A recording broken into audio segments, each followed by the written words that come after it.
YS Jagan ఈసారి ఎన్నికల్లో రాజకీయంగా ఇబ్బంది పడ్డారు. కేవలం 11 స్థానాలకే పరిమితమయ్యారు. లోక్సభలో కేవలం 4 సభ్యులే ఉండనున్నారు. తిరుపతి, రాజంపేట, అరకు, కడప నుంచి మాత్రమే వైసీపీ అభ్యర్థులు గెలిచారు. దీంతో ఆయనపై ఉన్న కేసులతో ఇబ్బంది పడే అవకాశాలు ఉన్నాయని చాలా మంది అభిప్రాయపడుతున్నారు.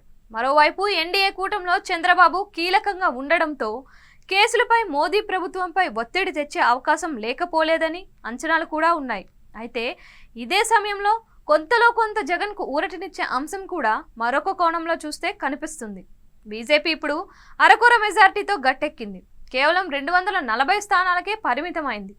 మిత్రపక్షాల అవసరం ఎంత అవసరమో బయట నుంచి మద్దతిచ్చే పార్టీల అవసరం కూడా అంతే ఉంది. ఒడిశాలో నవీన్ పట్నాయక్ను ఓడించి అక్కడ బీజేపీ అధికారంలోకి రావడంతో పాటు నవీన్ పట్నాయక్పై ప్రచారంలో మోదీ వ్యక్తిగత విమర్శలు చేయడంతో ఆయన వైపు నుంచి మద్దతు దొరికేది కష్టమేనని చెబుతున్నారు. ఇక ఇతర పార్టీలపై ఆధారపడక తప్పని పరిస్థితి. ముఖ్యంగా రాజ్యసభలో ఇతర పార్టీల అవసరం మోదీ ప్రభుత్వానికి ఎంతో ఉంది. అందులోనూ వైసీపీకి రాజ్యసభలో ఎక్కువ స్థానాలు ఉన్నాయి. టీడీపీకి ఒక్క స్థానం కూడా పెద్దల సభలో లేకపోవడంతో వైసీపీ కీలకంగా మారనుంది.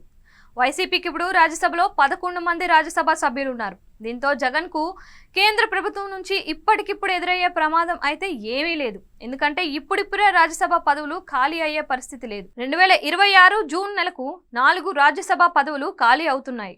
జూన్ 21వ తేదీకి వైసీపీకి చెందిన రాజ్యసభ సభ్యులు పరిమల్ నత్వాని, పిల్లి సుభాష్ చంద్రబోస్, ఆళ్ల అయోధ్య రామిరెడ్డి, మోపిదేవి వెంకటరమణ పదవీకాలం పూర్తవుతుంది.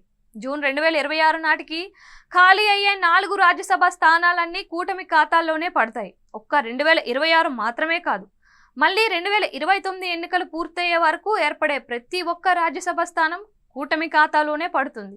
జూన్ 2028 నాటికి వైసీపీకి చెందిన మరో 4 రాజ్యసభ పదవులు ఖాళీ అవుతాయి. జూన్ 21, 2028 నాటికి బీదా మస్తాన్ రావు, నిరంజన్ రెడ్డి, ఆర్ కృష్ణయ్య, విజయసాయి రెడ్డి పదవీ కాలం ముగుస్తుంది. మిగిలిన 3 రాజ్యసభ సభ్యులు గొల్లా బాబురావు, వైవి సుబ్బారెడ్డి, మేడ రఘునాథ్ రెడ్డి పదవీ కాలం ఏప్రిల్ 30వ తేదీ వరకు ఉంటుంది.